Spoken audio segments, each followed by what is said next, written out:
नमस्कार, बहुत स्वागत है आप सभी का। मैं हूं आपके साथ नैना यादव। आप देख रहे हैं हमारा खास शो नापाक, एक ऐसा मंच जहां पाकिस्तान का हर झूठ, हर छल, हर नापाक मंसूबों की परत दर परत पड़ताल होती है। आतंक की फैक्ट्री से लेकर सत्ता के गलियारों तक किस तरह से हर साजिश वहां पर रची जा रही है वो आती है दुनिया के सामने। आपको बताएंगे आखिर किस तरह से इनकी नापाक हरकतें दुनिया के सामने हैं। एक तरफ दुनिया के सामने इंसानियत का ढोंग, तो दूसरी तरफ अपने ही लोगों के सीने पर गोलियां बरसाने का खेल। आज पाकिस्तान की उसी तस्वीर का जिक्र जहां पर जनता रोटी पानी और इंसाफ के लिए सड़कों पर है, लेकिन जवाब में मिल रही है बंदूकें, गोलियां और दमन। क्या है हालात, दिखाते हैं आपको।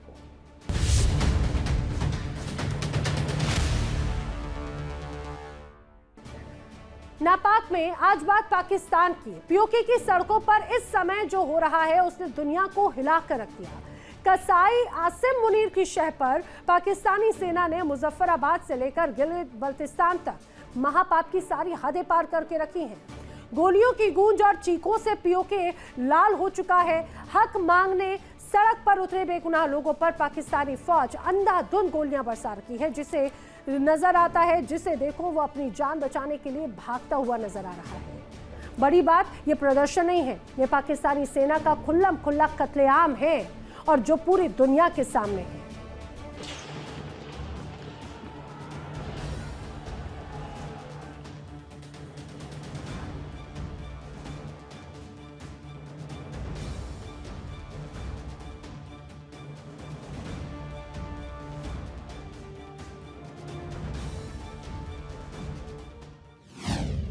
कसाई मुनीर पीओके में महापाप।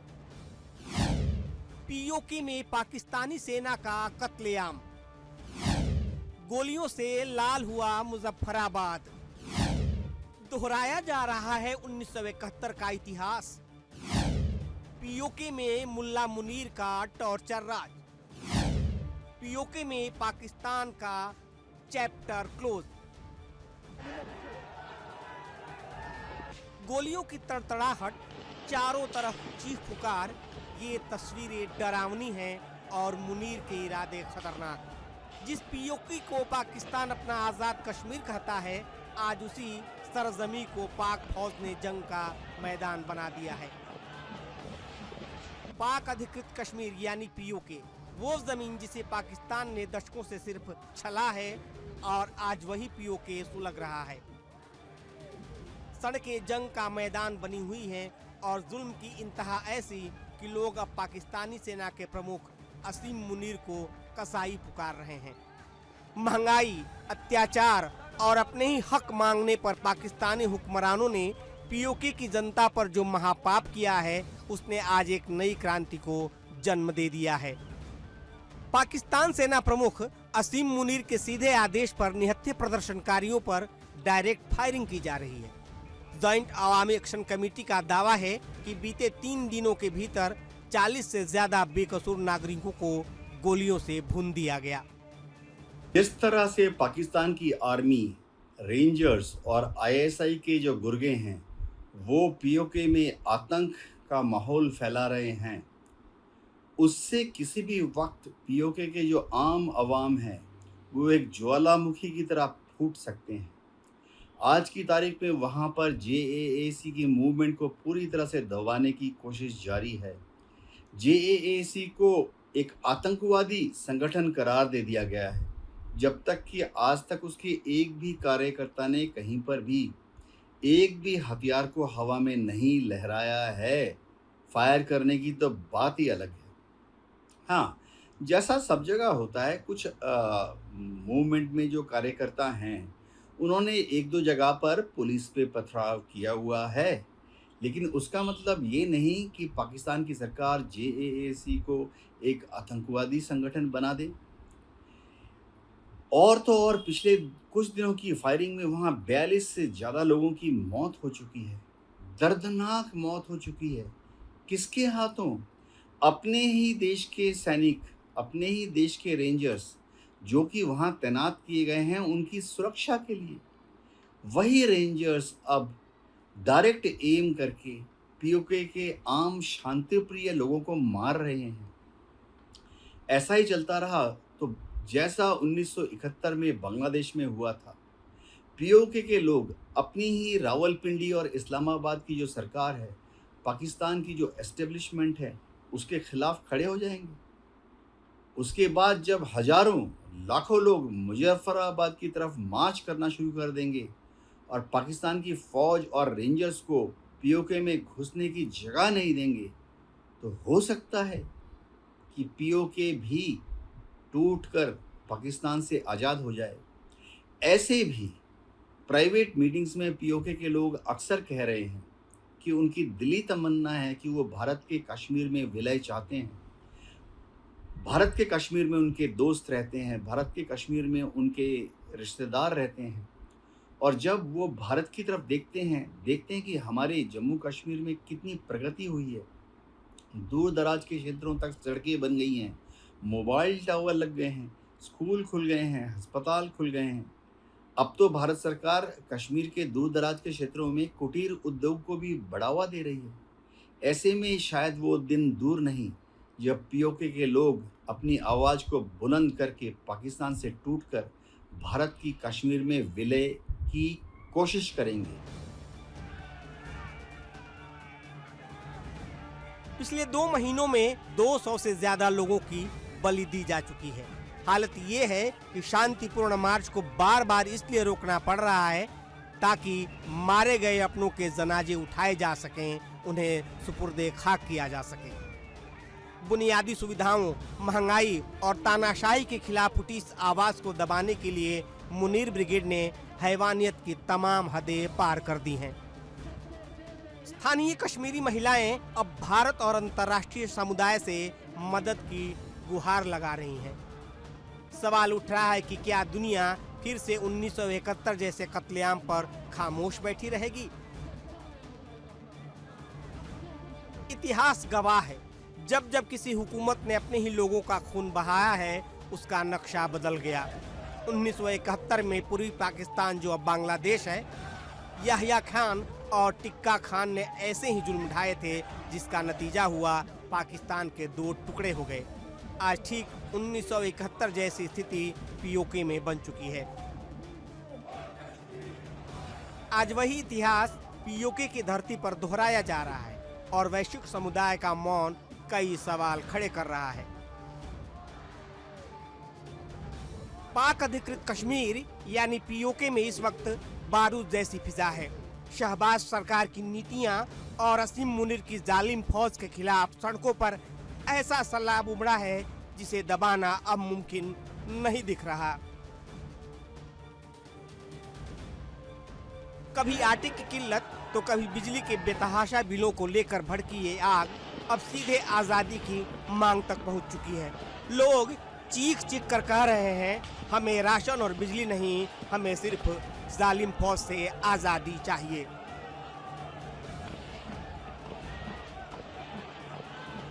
जो 500 रुपए का पिछले हफ्ते मैंने सामान लिया था वो 1200, ये 700 रुपए जो बढ़े वो किस गवर्नमेंट दे रही है हमारे को और इजाफी पैसे? हमारी तो वही दिहाड़ी है। अगर मेरी दिहाड़ी 1500 रुपए है तो मुझे तो वही मिलनी है।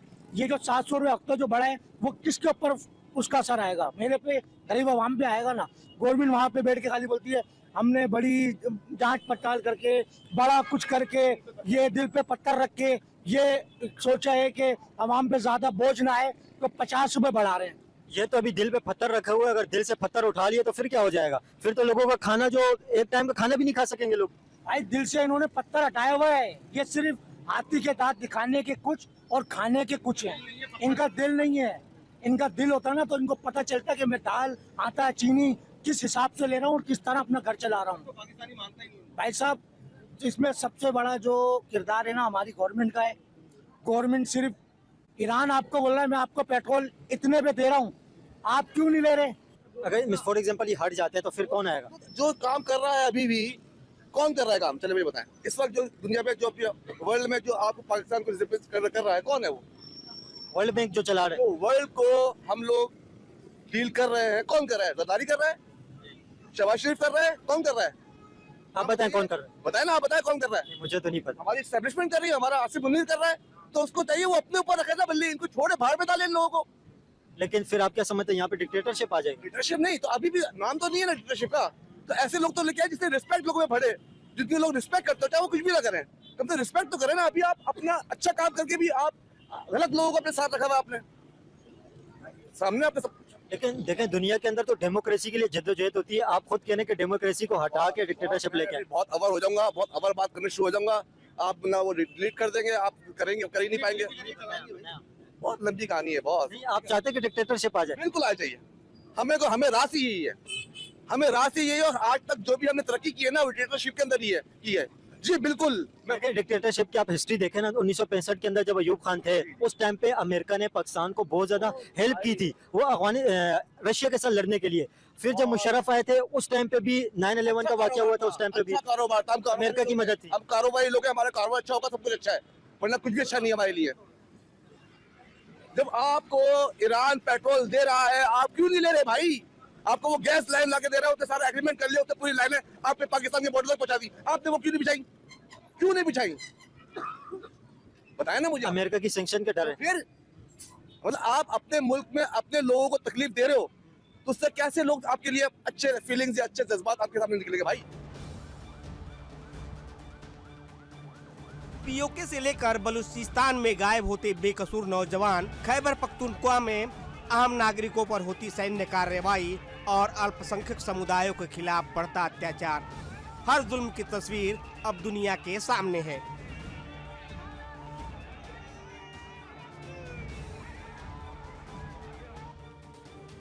सोशल मीडिया ने पाकिस्तान की उस नकाब को उतार फेंका है जिसके पीछे वह मानवाधिकारों का पैरोकार बनने का नाटक करता था। मुजफ्फराबाद से लेकर रावलाकोट तक चिंगारी अब बारूद का रूप ले चुकी है।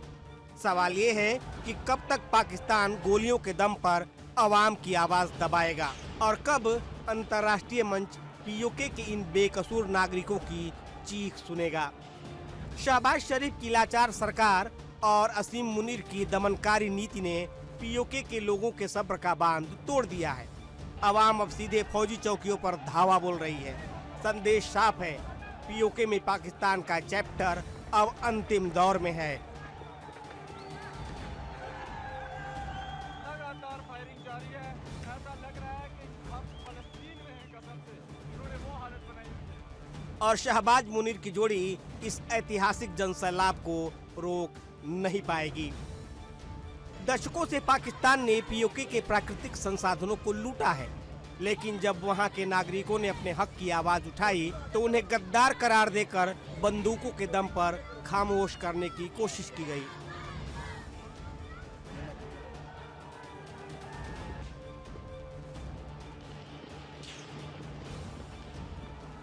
वे नकाब करेंगे पीओके और बलूचिस्तान की भोली भाली जनता पर कह ढाने वाली आसिम मुनीर की क्रूर फौज की, हक मांगने वालों पर गोलियां बरसाने वाली जालिम हुकूमत और शहबाज सरकार को दिखाएंगे नापाक का वो आईना जिसे देखकर रावलपिंडी से लेकर इस्लामाबाद तक इनके होश उड़ जाएंगे।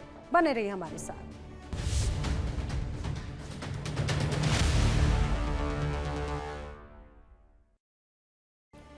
नापाक में बात उस मुल्क की जो आर्थिक तंगी और बदहाली के दलदल में डूब चुका है, लेकिन वहां के हुक्मरानों की बेशर्मी खत्म होने का नाम नहीं ले रही। पाकिस्तान के अवैध कब्जे वाले कश्मीर में जनता सड़कों पर है। सत्ताधारी पीएमएलएन के सर्वा नवाज शरीफ इस आग पर अपनी राजनीतिक रोटियां सेक रहे हैं। 3 बार पाकिस्तान के प्रधानमंत्री रह चुके नवाज शरीफ, जिन्होंने पूरे मुल्क को खोखला कर दिया, अब उनकी गंदी नजर है भारत के अभिन्न हिस्से पर।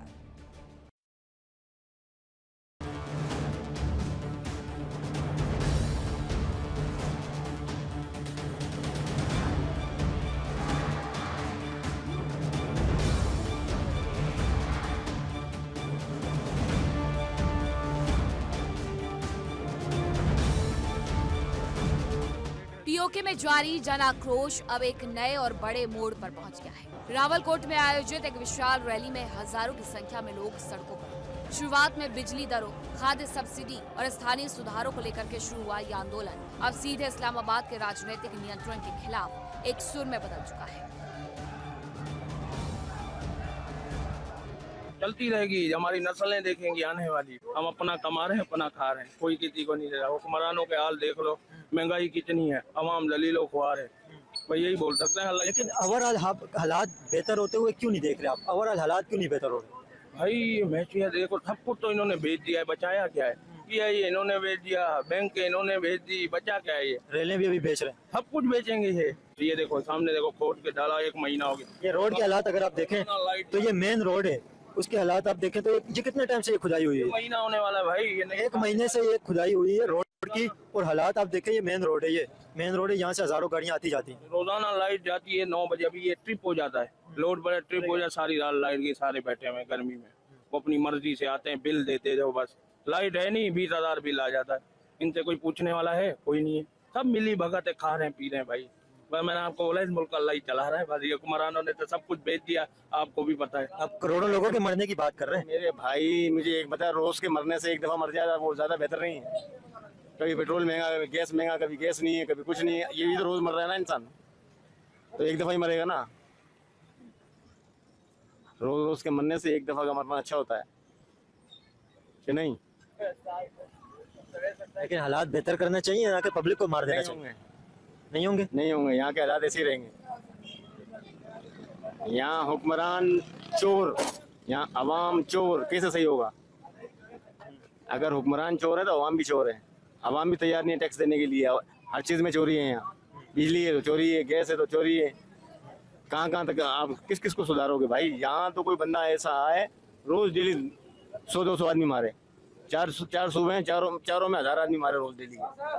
जिसको देख ले कि चोरी साबित हो गई, मार दे उसको, चाहे मैं शामिल क्यों ना हो। लटकाए ऊपर, लोगों को इज्जत का निशान बनाए। आप ये ऑटोमेटिक सीधे हो जाएंगे। अंकल ये तो आप बहुत ज्यादा एक्सट्रीम लेवल की बात कर रहे हैं। नहीं हो सकता ना, यहाँ पे सब चोर हैं। मारना का मसले का आपको नजर आता है? हाँ ना, मजाक से अलावा। कश्मीर में तो बहुत बुरे हालात हैं। बस अल्लाह ताला से दुआ करनी चाहिए कि अल्लाह ताला बेहतर करे उस हालात को, क्यों वो बेचारे वो अपने हक के लिए खड़े हैं वो लोग। मगर अब उनके हुकूक उनको मिलने चाहिए, जो बात है। और हकीकत बात है, उनके हुकूक उनको मिल नहीं पा रहा है। जिस तरीके से वो बेचारे परेशान हैं। सड़कों पर उमड़ा ये जनसैलाब इस बात का गवाह है कि पीओके के हालात अब सामान्य नहीं है। रावलकोट की वादियों में आज अधिकारों और आजादी की गूंज सुनाई दे रही है।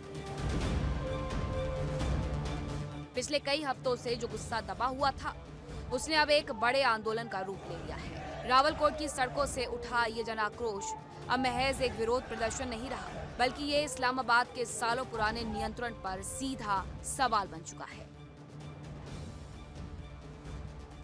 पाकिस्तान में रहने वाला भी बंदा, हर बंदा मजबूर है, सही ना। पैसे वाले की तो मैं बात नहीं कर रहा हूँ। अब जो बेचारा मिडिल क्लास या गरीब बंदा है, वो अपनी ज़रूरियात को पूरी करेगा, अपने खर्चों को पूरा करेगा, या फिर दूसरों की हेल्प करेगा? आप खुद बताओ ना। आप कौन सा कश्मीर की बात कर रहे हैं? आप कौन सा कश्मीर की बात कर रहे हैं? कश्मीर हमारा अपना कश्मीर की बात कर रहा हूँ यार। हाँ, तो ये है कि अब हालात जो है ना मेरे भाई, हालात तो ये है कि देखो जो चल रहे हैं अभी, जिस टाइम पे जो हालात चल रहे हैं, वो तो अभी ऐसे कड़क हालात चल रहे हैं कि मेरे भाई इसमें कोई भी बेचारा, खास तौर पे देखो गरीब, अब समझ लो गरीब ही रहा है। मिडिल क्लास अब है ही नहीं। अब या तो अमीर है या तो गरीब है, मिडिल क्लास तबका रहा ही नहीं। और मिडिल क्लास है भी तो वो ज़हनी परेशानी का शिकार है, मेंटल हेल्थ उसकी खराब हो गई। बिल्कुल ऐसा ही है, क्योंकि लाइफ स्टाइल जब इंसान का नीचे आता है ना, वो एक अलग ही इंसान को परेशान करता है वो चीज़। अगर पहले से इंसान अगर हालात ठीक नहीं होते तो वो तो चलो मैनेज कर ही लेता है, लेकिन जिसके हालात यहाँ से जो बंदा यहाँ आता है ना, उसका तो जीना मुश्किल हो जाता है। देखो जो पैसे वाला बंदा है वो भी आज के दौर में सुकून से नहीं है। जिसके पास पैसा नहीं है वो भी बेचारा सुकून में नहीं है। जिसके पास पैसा है उसके पास सुकून नहीं है दिमागी तौर पे, और जिसके पास पैसा नहीं है वो बेचारा पैसा कमाने के चक्कर में बेचारे के पास सुकून नहीं है। वो कितने लोग ऐसे हैं कि भाई यहाँ पे 18-18, 20-20 घंटे भी काम करते हैं पूरे दिन के अंदर, लेकिन उन लोगों की आमदनियाँ इतनी नहीं होती है कि वो अपने घरों का जो है ना खर्चा निकाल ले मेरे भाई, 2 वक्त की रोटी चल जाए उनके घर पे। ऐसे तो यहाँ पे लोगों के हालात है मेरे भाई। इसमें बंदा क्या किसी की हेल्प करने को निकलेगा? मेरी मिसाल ले लो मेरे भाई, मैं भी यहाँ पे बीवी बच्चों की जो है ना रोजी कमाने के लिए निकला हूँ, एक बात है। अब आज के दिन की मिसाल ले लो, मेरी बिस्मिल्लाह नहीं हुई, सही है? आपने सुबह से दुकान खोली हुई? से दुकान खोली हुई हो, मेरी अभी तक बिस्मिल्लाह नहीं हुई है। अब एक आपके पास कस्टमर भी नहीं आया? नहीं, कस्टमर तो देखो ऐसे आते रहते हैं, पूछ के जाते रहते हैं, लेकिन एक ऑर्डर होता है, ऑर्डर नहीं मिला किसी भी कस्टमर का। मैं कहाँ खड़ा हूँ? एक पाई भी आपने नहीं कमाई है सुबह से, 1 रुपया भी? मेरे भाई उल्टा अपनी जेब से 500 रुपये लगाए खाने पीने। और शॉप आप दिखाएं तो ये ऑप्टिकल की शॉप है, और देखें हालात, आप देखें किस तरह के हालात हैं कि शॉप आपने खोली हुई है। और ये अगर आप देखें तो तकरीबन मेन रोड ही है, मेन रोड के ऊपर बैठे हुए सी का मेन रोड के ऊपर बैठे हुए बिल्कुल ओपोजिट है, और चेजअप भी माशाल्लाह चलने वाला चीज। और सामने अगर आप देखें तो मेन मार्केट भी है चेजअप की, जैसे आप मार्ट कह सकते हैं, सामने अगर लगाएं कैमरा तो ये बहुत ज़्यादा फेमस मार्केट है। यहाँ पे तो कस्टमर आते जाते रहते हैं। तो आपकी ये हालात है कि एक कस्टमर भी आप सुबह से नहीं आया, डील मतलब नहीं हो, किसी ने परचेजिंग नहीं की? परचेसिंग नहीं करी है किसी ने। वैसे आ जाते हैं कि भाई यार एक स्क्रू लगा दो, अब उसके मैं क्या चार्जेस लूँ यार एक स्क्रू लगाने के, यार 1 मिनट नहीं लगती है, स्क्रू भी साथ में लेकर आ रहे हैं, भाई स्क्रू निकला हुआ है खाली टाइट करना, उसके मैं क्या चार्जेस लूँ। अच्छा, स्क्रू भी लोग साथ में लेके आते हैं? हाँ बिल्कुल, जिनके पास निकले हुए होते हैं मतलब हाथ में रुक जाते हैं तो वो तो ले आते हैं, जिनके पास नहीं होते बोलते भाई एक स्क्रू लगा दो। अब एक स्क्रू के बंदे से क्या चार्जेस लिए जाए? 20 रुपए नॉर्मली होते हैं। कितने लोग ऐसे होते हैं जो देते भी नहीं है, कितने लोग ऐसे होते हैं जो भाई चलो 20, 40, 50 रुपए दे के चले जाते हैं। तो भाई हालात ओवरऑल हर जगह के बहुत बुरे हालात है मेरे भाई, और इसकी सिर्फ और सिर्फ वजह जो मुझे समझ में आती है ना वो आती है महंगाई।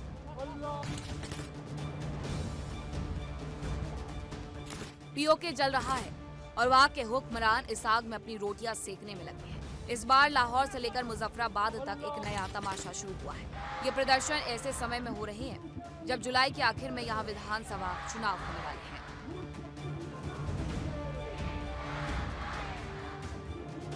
पाकिस्तान में 27 जुलाई से 10 अगस्त के बीच पीओके असेंबली चुनाव होने जा रहे हैं। इसी सिलसिले में मुजफ्फराबाद पहुंचे 3 बार पाकिस्तान के प्रधानमंत्री रह चुके सत्ताधारी पार्टी PML-A के सर्वेसर्वा नवाज शरीफ ने कश्मीर प्रेम का ऐसा नया राग अलापा कि खुद उनकी पार्टी के नेता सन्न रह गए। अपनी गिरती साख और घटती लोकप्रियता को बचाने के लिए नवाज शरीफ ने इमोशनल कार्ड खेलते हुए कह दिया कि पीओके उनके लिए पंजाब की तरह ही अजीज है, क्योंकि उनके पूर्वज कश्मीर से ही थे।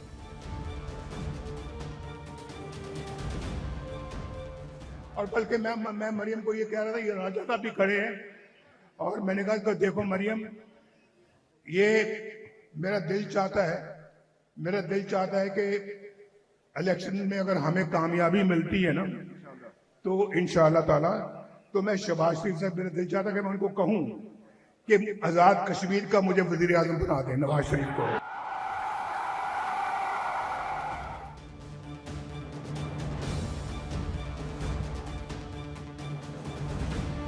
तो सुन लिया आपने, खुद को विकास का मसीहा बताने वाले नवाज शरीफ का अपना इतिहास घोटालों और काले कारनामों से भरा पड़ा है।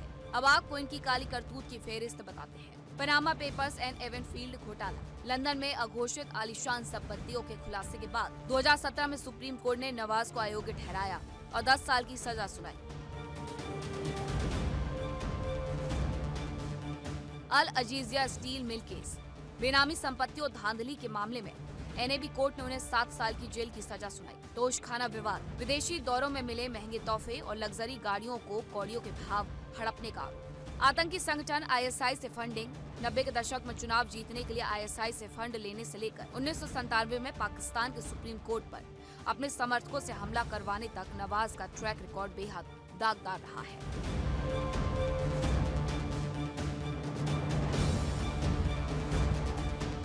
1999 में जनरल परवेज मुशर्रफ ने नवाज का तख्ता पलटकर उन्हें सत्ता से बेदखल कर दिया था। जो नेता अपने देश की अर्थव्यवस्था को संभाल नहीं सका और पूरे पाकिस्तान को कंगाल बना दिया, वो अब पीओके की कुर्सी पर नजरें गड़ाए बैठा है। लेकिन सवाल ये है कि क्या पीओके की जनता नवाज शरीफ के इस राजनीतिक तमाशे को स्वीकार करेगी या फिर इस नए पैतरे को भी खारिज कर देगी।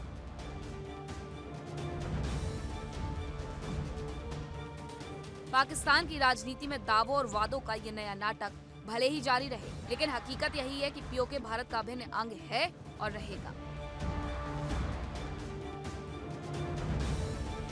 पाकिस्तान में जब जब सियासत की जमीन खिसकती है, तब तक वहाँ के हुक्मरानों को पीओके की याद आने लगती है। लेकिन पाकिस्तानी हुकूमत के जुल्म और बदहाली से तंग आकर पीओके की जनता खुद सड़क पर उतरकर आजादी के नारे लगा रही है। Bureau report, India daily. Pakistan के कब्जे वाले कश्मीर यानी पीओके में जुल्म और बर्बरता की सारी हदें पार हो चुकी हैं। रावलकोट से लेकर मुजफ्फराबाद तक आवाम सड़कों पर है और पाकिस्तानी सेना आसिम मुनीर की फौज निहत्थे प्रदर्शनकारियों पर AK-47 से गोलियां दाग रही है। गोलियां बरसाकर लाशों के ढेर बिछा दिए गए हैं। 48 दिनों के इस ऐतिहासिक जन विद्रोह या फर्जी चुनाव या इंटरनेट ब्लैकआउट और भारत के कड़े रुख के बीच में सवाल सबसे बड़ा हो गया, क्या अब पाकिस्तान के टुकड़े होना तय है यहां की नीतियों की वजह से?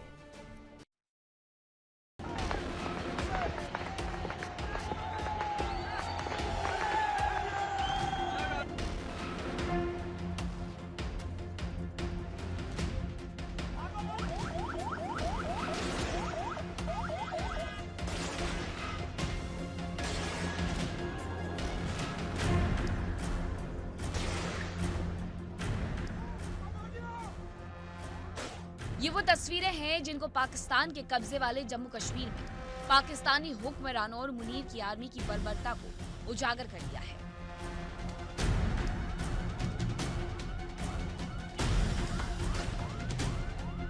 मुनीर की कायर फौज अपने हक और हुकूक की मांग कर रहे अपने जेके के लोगों के खून से होली खेल रही है।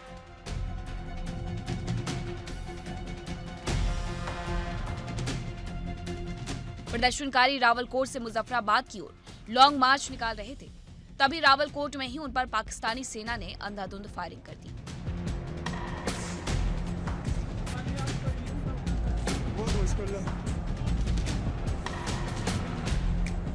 पिछले 24 से 48 घंटों में रावलकोट और मीरपुर में 14 से 20 लोगों की जान जा चुकी है, जबकि दर्जनों लोग जिंदगी और मौत से जूझ रहे हैं।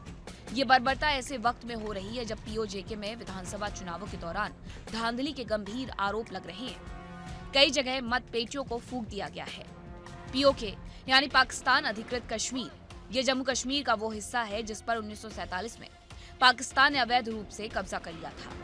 जी हाँ, 1947 में भारत के विभाजन के समय जब जम्मू कश्मीर के राजा हरि सिंह ने भारत में विलय का फैसला किया था, इसके बाद पाकिस्तान समर्थित कबालियों और सेना ने कश्मीर के इस हिस्से पर हमला कर कब्जा कर लिया था।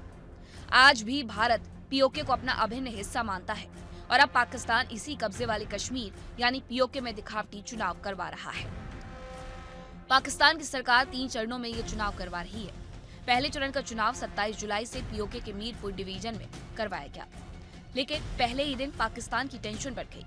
Jammu Kashmir joint Awami action committee यानी JAAC ने इन चुनावों के पूर्ण बहिष्कार का ऐलान किया। कमेटी ने इस चुनाव को धोखा करार दिया और रावलकोट में एक बड़े प्रदर्शन का ऐलान किया। इसमें शहबाज शरीफ और आसिम मुनीर की टेंशन बढ़ गई। रावलकोट पीओके में जारी विरोध प्रदर्शन का केंद्र बनकर उभरा है। पूरे पीओके से लोगों का समर्थन मिल रहा है। JAAC ने मुजफ्फराबाद, पुंछ और विदेशों में रहने वाले कश्मीरियों से अपील की कि वो इस जन आंदोलन में भागीदारी बने और उनकी आवाज को मजबूत करें। कश्मीर के हालात देखे, कश्मीर में क्या हालात बने में तो देखो हम पैदा भी नहीं हुए थे तब से चलते हुए आ रहे हैं और ना ये सही होने देंगे। दोनों हुकूमतें जब तक बैठ के मसला हल नहीं करेंगी ये कभी भी नहीं। भाईजान ये जो है ना उधर की आवाम भी नहीं चाहती कि हम इधर आए। आपको पता है इस मुल्क के हालात, वो वहीं खुश हैं और इधर के हालात आप सबको पता है। पाकिस्तान के हर दूसरा बंदा परेशान है, कारोबार है नहीं, महंगाई देखो आप इतनी करी हुई है, चलती रहेगी। हमारी नस्लें देखेंगी आने वाली। हम अपना कमा रहे हैं, अपना खा रहे हैं, कोई किसी को नहीं दे रहा। हुक्मरानों के हाल देख लो, महंगाई कितनी है, अवाम दलीलों ख्वार है। हालात बेहतर होते हुए क्यों नहीं देख रहे आप? ओवरऑल हालात क्यों नहीं बेहतर हो रहे? भाई मैचिया देखो, सब कुछ तो इन्होंने बेच दिया है, बचाया क्या है? पीआई इन्होंने बेच दिया, बैंक इन्होंने बेच दी, बचा क्या है? ये रेलें भी अभी बेच रहे हैं, सब कुछ बेचेंगे। ये देखो सामने देखो, खोद के डाला 1 महीना हो गया। ये रोड के हालात अगर आप देखें तो ये मेन रोड है, उसके हालात आप देखें तो ये कितने टाइम से ये खुदाई हुई है? महीना होने वाला है भाई। ये 1 महीने से ये खुदाई हुई है रोड की। और हालात आप देखें, ये मेन रोड है, ये मेन रोड है, यहाँ से हजारों गाड़ियाँ आती जाती हैं। रोजाना लाइट जाती है 9 बजे। अभी ये ट्रिप हो जाता है, लोड बड़ा ट्रिप हो जाता, सारी रात लाइट के सारे बैठे हुए गर्मी में। वो अपनी मर्जी से आते हैं, बिल देते जाओ बस। लाइट है नहीं, 20,000 बिल आ जाता है। इनसे कोई पूछने वाला है? कोई नहीं है। सब मिली भगत है, खा रहे हैं, पी रहे हैं भाई। मैंने आपको बोला इस मुल्क का अल्लाह ही चला रहा है। बस ये हुक्मरानों ने तो सब कुछ बेच दिया, आपको भी पता है। जो कश्मीर के हालात हैं, एक टाइम पे सुनते थे हम लोग कश्मीर ऐसा, कश्मीर वैसा। आज कश्मीर के हालात भी खराब हुए पड़े हैं। मेरे भाई आप जब तक किसी का हक नहीं दोगे ना, आपको हक नहीं मिलेगा। आप भी सड़क पे निकल आओगे, आपके बच्चे भूख से मर रहे होंगे ना, आप असला लेके निकल आओगे बाहर, छीनोगे लोगों से। कर रहे हैं मेरे भाई मुझे एक बता, रोज के मरने से एक दफा मर जाए वो ज्यादा बेहतर नहीं है। कभी पेट्रोल महंगा, कभी गैस महंगा, कभी गैस नहीं है, कभी कुछ नहीं है। ये भी तो रोज मर रहा है ना इंसान। लेकिन हालात बेहतर करना चाहिए, ना कि पब्लिक को मार देना चाहिए। नहीं होंगे, नहीं होंगे। यहाँ के हालात ऐसे ही रहेंगे। यहाँ हुक्मरान चोर, यहाँ अवाम चोर, कैसे सही होगा? अगर हुक्मरान चोर है तो अवाम भी चोर है। अवाम भी तैयार नहीं है टैक्स देने के लिए। हर चीज़ में चोरी है। यहाँ बिजली है तो चोरी है, गैस है तो चोरी है। कहाँ तक आप किस को सुधारोगे भाई? उस कश्मीर में इस टाइम पे देखें हालात क्या चल रहे हैं। कश्मीर में तो बहुत बुरे हालात हैं। बस अल्लाह ताला से दुआ करनी चाहिए कि अल्लाह ताला बेहतर करे उस हालात को, क्योंकि वो बेचारे वो अपने हक के लिए खड़े हैं वो लोग। मगर अब उनके हुकूक उनको मिलने चाहिए, जो बात है। और हकीकत बात है, उनके हुकूक उनको मिल नहीं पा रहा है। जिस तरीके से वो बेचारे परेशान हैं, अब जो उनको वो चाह रहे हैं कि अपनी गवर्नमेंट बननी चाहिए, उनकी अवामी गवर्नमेंट आनी चाहिए वहाँ, मगर वो गवर्नमेंट आ नहीं पा रही। लाजमी सी बात है, वो लोग भी रोडों में निकले हुए हैं, वो भी अपने हुकूक के लिए लड़ेंगे, लाजमी सी बात है। आप यकीन करें, यहाँ आटा तो बहुत ज़्यादा, यहाँ हम लोग 160 या 70 रुपये किलो आटा भी बहुत मुश्किल से परचेज कर पाते हैं। वहाँ तो अब आप अंदाज़ा लगाएं 200 कुछ रुपये अगर चल रहा है आटा तो बहुत मुश्किल है वहाँ लोगों का गुजारा करना। वहाँ तो कारोबार लोग सड़कों पे निकले हुए हैं, तो बेचारे एक तो लोग कमा भी नहीं पा रहे हैं अच्छी तरीके से, ना कमा रहे हैं बेचारे लोग, बेचारे वैसे ही लोग परेशान हैं। लोग रोडों पे निकले हुए हैं तो क्या कमाएंगे क्या खाएंगे, बस अल्लाह ही चला रहा है। पीओके के लोग कह रहे हैं कि पाकिस्तान सरकार पहले ही धोखाधड़ी कर चुकी है। ये चुनाव सिर्फ एक दिखावा है। अब 2 अगस्त को मुजफ्फराबाद डिवीजन में वोटिंग होगी, जबकि 10 अगस्त को पुंछ डिवीजन में, जहां सबसे अधिक तनाव बना हुआ है।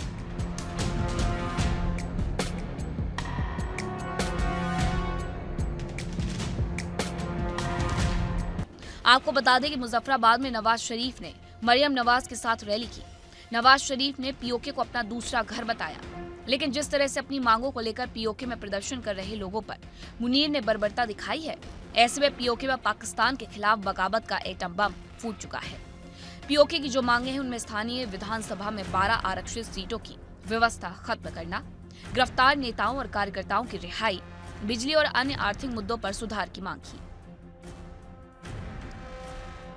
बोलता हूँ बातचीत होनी चाहिए करना इस चीज़ में, गवर्नमेंट को और आवाम को बैठ के इस चीज़ पे कोई लाएमल देना चाहिए, फिर तय करना चाहिए आपस में, कुछ आवाम की बात माने, कुछ अपनी बात मनवाएं। मसला देखिए ऐसे तो देखें ये मामला चलता रहेगा, ऐसी कश्मीर का मसला तो हल होगा भी नहीं है जिस तरीके से हालात चल रहे हैं। तो गवर्नमेंट को भी कंप्रोमाइज़ करना पड़ेगा, कंप्रोमाइज़ करे गवर्नमेंट भी, तो फिर इंसान ऐसे हो सकता है, ऐसे तो मसले का हल फिर ऐसी है सड़कों पर ही होगा फिर जो हाल है। तो गवर्नमेंट को भी लाजमी सी बात है, गवर्नमेंट को कुछ सोचना चाहिए कि बैठे हैं मिल बैठ के बातचीत करें तो मसला मैं बोलता हूँ हल हो जाएगा। सबसे एक बात बोलूँगा कि करना चाहिए इंसान को, क्या नाम है इसका, गवर्नमेंट को कोई ना कोई मामला तय करके उसको सुलझाना चाहिए, वरना ऐसे तो आप यकीन करें फिर ऐसे तो हकीकत बात है, कुछ लोग वहाँ मरेंगे, कुछ लोग यहाँ शहीद होंगे, क्या फ़ायदा, इससे हासिल कुछ नहीं होना, कुछ नहीं होगा, कोई फ़ायदा नहीं है इससे। कश्मीर इशू का आपको हल क्या नजर आता है? कश्मीर इशू का हल क्यों नहीं हो रहा इतने टाइम से? कश्मीर को यानी उनको खुद को आज़ादी दे देनी चाहिए, उनकी खुद की अपनी वो बननी चाहिए, ना कश्मीर को पाकिस्तान का हिस्सा बनना चाहिए। तो मेरे ख्याल में तो कश्मीर के लिए सबसे बेहतर ये उन्होंने जितनी कुर्बानियाँ दे दी, हमारे यहाँ से किसी ने जाके क्या कर लिया, उनको क्या है कर दी, किसी ने कोई उनका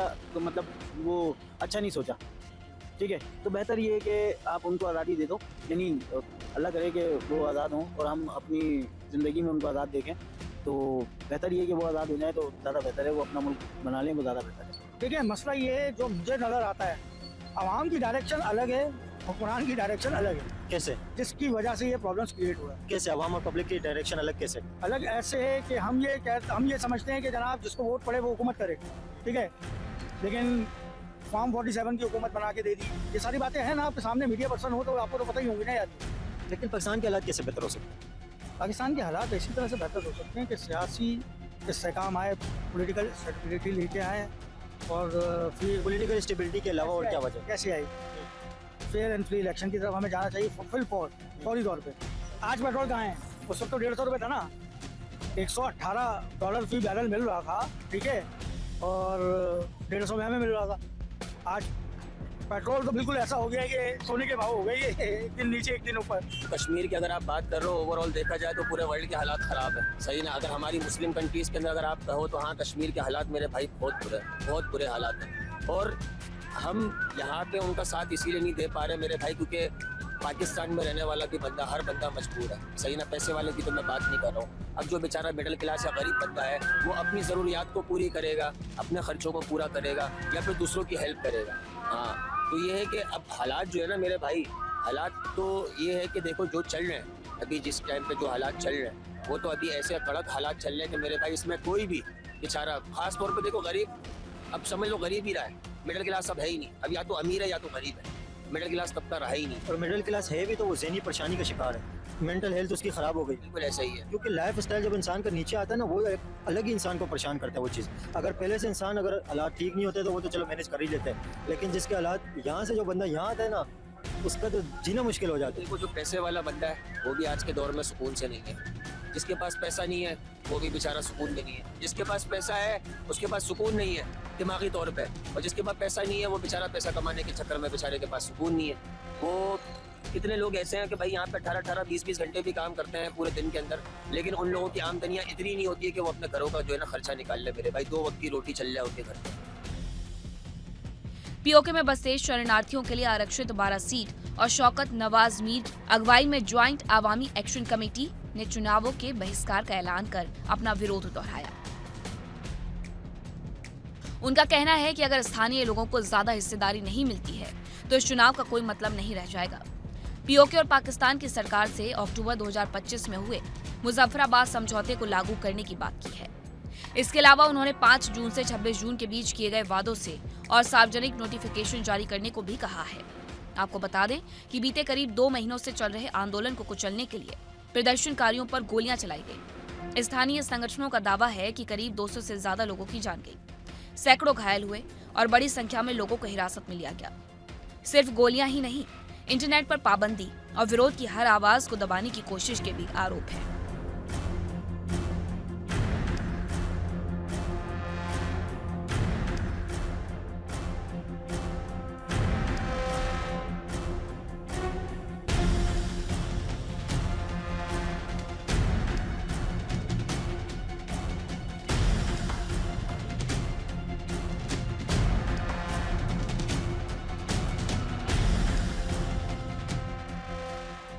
सबसे बड़ा सवाल ये है कि अगर पाकिस्तान अपने ही कब्जे वाले इलाके में लोगों का भरोसा नहीं जीत पा रहा, अगर विरोध की हर आवाज का जवाब बंदूक बन रही है, तो क्या ये संकट सिर्फ कानून व्यवस्था का है या फिर पाकिस्तान की आंतरिक स्थिरता पर बड़ा सवाल खड़ा हो रहा है? पीओके की सड़कों पर उठता हर नारा और हर गोली के बाद उठता एक सवाल, क्या बंदूकें जनता की आवाज को हमेशा के लिए खामोश कर सकती हैं या फिर ये गुस्सा पाकिस्तान के सामने एक और बड़े राजनीतिक संकट की दस्तक है? Bureau report, India daily 24/7।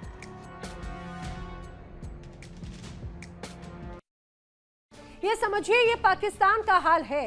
यहाँ के हुक्मरान जो आवाज बुलंद करता है उसे अलगाववादी, आतंकवादी कहकर गोलियों से भून देते हैं और आतंकवाद को बढ़ावा देने वालों को गले लगाते हैं। हमारी ये किस तरह से नापाक नीतियां हैं और शायद यही नतीजा है कि अब जनता खुद तय कर चुकी है। देखिए इंडिया डेली 24/7 अब आपकी स्मार्ट टीवी पर। इंडिया डेली मौजूद है सभी डिजिटल प्लेटफॉर्म पर लाइव और लगातार। इंडिया डेली 24/7 हर दिन राष्ट्र को समर्पित।